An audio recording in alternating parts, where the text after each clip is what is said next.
Chapter 4, Part 6. Contrasting animal and plant cells. There are certain structures that we will not see in a plant cell, but will see in an animal cell, or most animal cells, and vice versa. This is simply to highlight those few items. Animal cells each have centrosomes, mitocentrioles. They're going to be important for many functions of the cell, particularly when we get ready to talk about cell division, or mitosis and meiosis. We find them in animal cells, but not plant cells. We also can find lysosomes in animal cells. Lysosomes are responsible for breaking down certain materials. We're not going to find lysosomes in plant cells, but we can find them in many types of animal cells.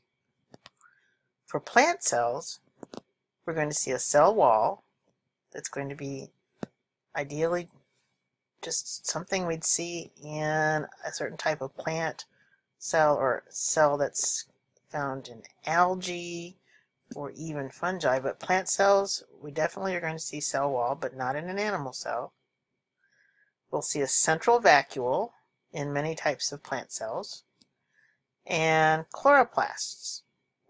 Cell walls and chloroplasts definitely are two items we will definitely see in all types of plant cells.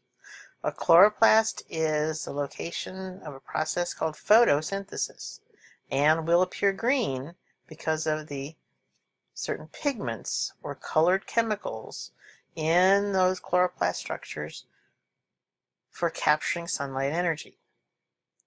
Some plant cells will have specialized structures called plastids, but we're not going to see plastids in an animal cell. So cell wall, a central vacuole, chloroplasts, and specialized plastids are unique structures to plant cells, but not animal cells. Make certain that if you're given an illustration of an animal cell that you could label all of the parts. Now, distinguishing a lysosome in this type of cartoon illustration or drawing of a cell, you'd have to have a little more information as to what those spherical structures we're trying to represent.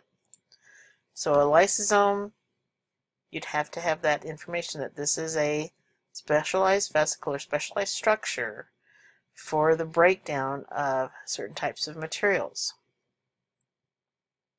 For the centrosome also, you could see, is a pair of centrioles, a pair of short segments of microtubules. They're generally crossed over one another at right angles. So the centrosome is also a unique structure we see in a typical animal cell. Illustrated here in this drawing, with the blue arrow pointing toward the centrosome. For a plant cell, again, some unique structures we'd associate just with a plant cell that include plastids. Again, some kind of description would be required for you to be sure that this was a plastid. So here, it's a storage material or storage place for pigments, colored chemicals inside of the plant cell.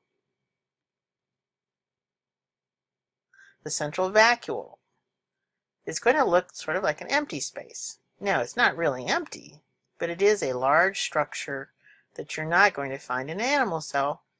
And again, you'd probably need some kind of description of what is this arrow pointing toward, perhaps.